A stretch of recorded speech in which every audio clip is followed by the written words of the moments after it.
Today the word is psychology. Psychology is a funny science because you have to use your brain to study the brain, and it kind of seems a little bit counterintuitive. We can do a little bit. We can study some mannerisms, and it's more like behavioral psychology than it is brain psychology. Psychology is not an exact science, but there are a lot of things that you can take out of it. This lady braided her hair sideways. You know, there's different things to examine in psychology, and they keep scratching their face, and they keep shifting their eyes. Psychology's not that easy. You can't break it down so simple. You might think, I've got it all figured out. I know what all these behaviors mean. I know what it means when they cross their legs. I know what it means when they look up and to the left. I know what it means when they flare their nostrils. And you're still going to be wrong sometimes. The thing is, it's all mercurial and nebulous. There's a lot of things that can happen to a brain. Our brain starts to develop. There's a van right by the road. I didn't even have a chance to get over. Slow down there, Charlie.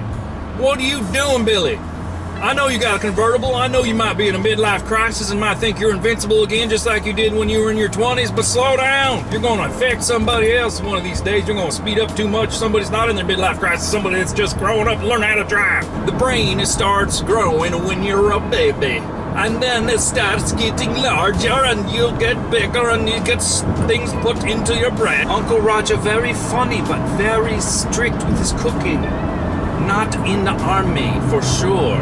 It's all clear. So, like psychologically, we got a lot of studies going on. A lot of universities are studying positive psychology and native psychology and behavioral psychology and all kinds of other ologies.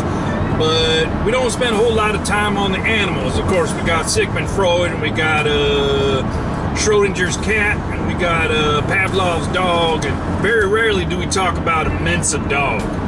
But how do we really know how smart a dog is? We don't know if they're doing equations and stuff. Do you ever look at your cat and think maybe he's hungry, and inside the cat's head he's really doing Pythagorean's theorem for fun? He's doing calculus down there? Is that cat sitting down there filling in the chalkboard like Good Will Hunting? It wasn't Matt Damon's character. It was some dog snuck in there and put that piece of chalk in his mouth, scooted a stool over and climbed up on there and started writing all the formulas in there and filling it in. No big deal, because dogs might be that smart. Now, everybody always talks about a dolphin being that smart. Is it because he does better tricks?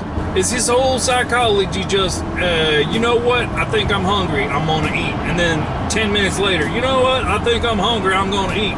Hey, this human's gonna give me some food if I jump through this hoop, I think I'll do it.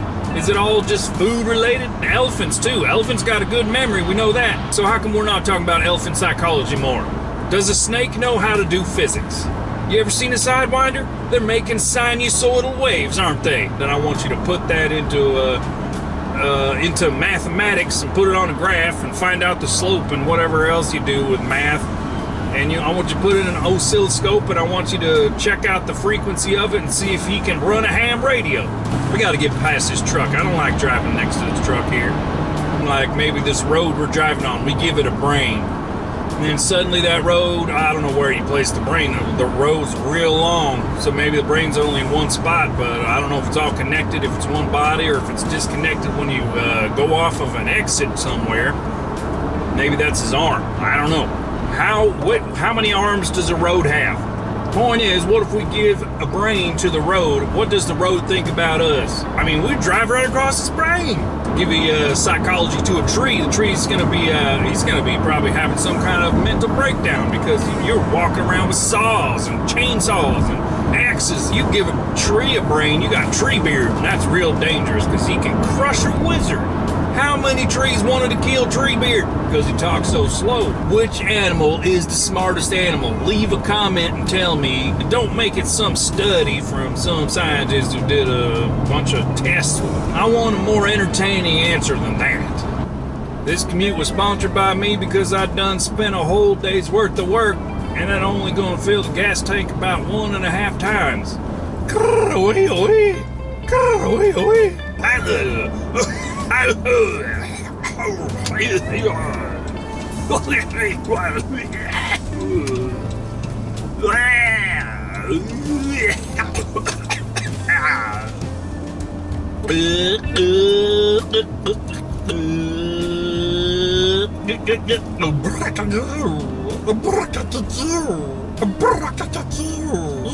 Jar Jar Binks here.